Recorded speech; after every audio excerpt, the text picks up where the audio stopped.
Hello guys.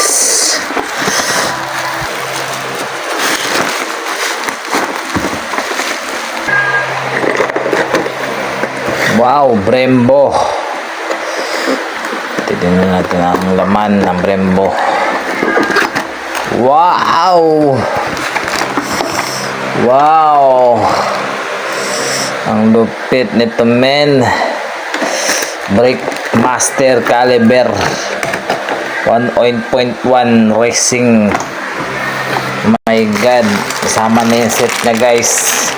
At tayo pupunta na sa mekaniko at tayo magpapayos. Let's go. Wala ka bang makalabit na maganda? Etong Brembo RCS 19 Premium Copy, pwede mong kalabitin, anli pa.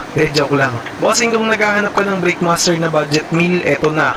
Kinakawayan ka na at gustong gusto nang magpahawak sa'yo. Bale, meron na nga pala itong brake light switch, left and right na yan, at hindi mo na kailangan pang bumili ng hydraulic switch, dagdag gastos lang yun. Universal na nga pala itong mga bossing at pwede siya sa halos lahat ng motor. Plug and play naman sa mga naka-naked handlebar kagaya ng Raider at XRM, sa mga scooter type naman kagaya ng Mio ay need magpatabas ng kaunti sa ating mga kaha. Available color dito mga boss ay gray tsaka black, kaya naman makakapili kayo ng sa tingin nyo ay mas babagay sa inyong mga motor. Wala nang halong sales stock mga bossing kasi yung original nito ay nasa 40,000 pero ito ay 600 plus lang. Mas mababa pa yan kapag may discount voucher ka. Ilalagay ko na lang dyan sa may bandang baba ng video kung saan ko siya nabili para hindi ka na mahirapan maghanap. So yun lang, maraming salamat and ride safe always sa ating lahat.